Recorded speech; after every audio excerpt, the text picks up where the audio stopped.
मयंक एक multinational company में branch manager की जॉब करता था। एक दिन मयंक को ऑफिस से घर जाने के लिए लेट हो गया था। सर्दी के मौसम के कारण रात भी जल्दी हो गई थी। ठंड भी बहुत शुरू हो चुकी थी। रास्ते में चलते चलते मयंक को अचानक एक आवाज़ सुनाई दी, रुक जाओ। मयंक वहीं पर ही रुक गया और पीछे मुड़ के देखा, लेकिन पीछे कोई भी नहीं था। फिर से वही आवाज़ सुनाई दी, सामने देखो। जैसे ही मयंक ने सामने देखा तो उसे जमीन पर कुछ चमकती हुई चीज दिखाई दी। मयंक दौड़ के उस चीज के पास गया और देखा तो ये कोई साधारण चीज नहीं थी, बल्कि एक चमकता हुआ हीरा था। उसने वह हीरा अपने हाथ में ले लिया। उसकी चमक देखकर मयंक की खुशी का पार न था, लेकिन मयंक को कहाँ पता था ये कोई साधारण नहीं बल्कि एक मायावी हीरा है। अचानक उस हीरे में से आवाज आई, अगर तुम्हें और हीरे चाहिए तो इस जमीन को खोदो, उस जमीन के नीचे बहुत सारे हीरे हैं। मयंक खुश हो गया। उसने उस हीरे को अपनी जेब में डाला और जमीन खोदना शुरू किया। करीबन 2 फीट खोद काम करने के बाद अचानक मयंक डर के मारे चिल्लाने लगा। इसके कारण उसका संतुलन खो गया और ज़मीन पर गिर पड़ा, क्योंकि उस गड्ढे में से हीरे मोती नहीं बल्कि किसी इंसान का कटा हुआ सर मिला। अचानक वह सर हवा में उड़ने लगा और बोला, डरो मत, मैं तुम्हें कोई हानि नहीं पहुंचाऊंगा। मैं तुम्हें बस बहुत सारे हीरे जवाहरात भी दूंगा। बस मेरी बात ध्यान से सुनो, मैं जहाँ जाता हूँ वहाँ मेरे पीछे आओ।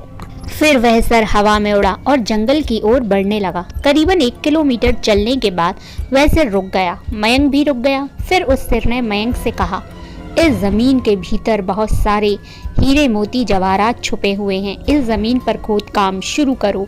मयंक शुरू हो गया और उस जमीन को खोदना शुरू कर दिया। खोदते खोदते उस जमीन के नीचे हीरा मोती तो नहीं मिले, बल्कि उस सिर का कटा हुआ धड़ मिला। उस सिर ने कहा, अब तुम्हें एक आखिरी काम करना है, उसके बाद मैं तुम्हें मालामाल कर दूंगा। तुम्हें कहीं से भी 1 लोटा खून लाना होगा। मयंक ने बोला, 1 लोटा खून? पर मैं 1 लोटा खून कहाँ से लाऊंगा? उस सर ने कहा, चलो मेरे साथ। वो डरावना चेहरा मयंक को साथ लेकर थोड़ी दूर पर गया। वहां उसे एक इंसान को जाते हुए देखा। वो सिर बोला, उस इंसान को मारकर उसका खून ले आओ।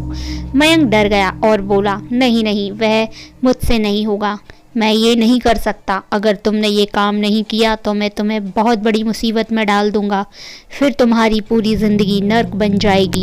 मयंक ने हाथ जोड़कर उसे कहा, मुझे माफ़ कर दो। अगर मैंने उसे मार दिया तो मुझे पुलिस गिरफ्तार कर लेगी और मुझे जेल जाना पड़ेगा। उस सिर ने अपने तंत्र मंत्र की शक्ति से एक छुरी और लोटा प्रकट किया और गुस्से से बोला, अगर तुम मेरा ये काम नहीं करोगे तो मैं तुम्हारे पूरे परिवार को मौत के घाट उतार दूंगा। मयंक ने मजबूरी में आकर उस आदमी को मार डाला और उसका खून लेकर उसके सिर के पास गया। वो सिर खून को देखकर बहुत खुश हुआ और बोला, ये खून मेरे शरीर पर डाल दो। उस सिर के कहने पर मयंक ने खून को उसके शरीर पर डाल दिया। फिर कुछ देर बाद कटा हुआ सर उस शरीर पर जुड़ गया। ये सब देखकर मयंक की हालत खराब होने लगी। वो उस भूत को देखकर काफी डर गया। जैसे ही भूत जिंदा हुआ, जोर जोर से हंसने लगा। ओम डरावनी आवाज में बोला, तुमने बहुत बड़ी गलती कर दी, तुमने मुझे फिर से जिंदा कर दिया।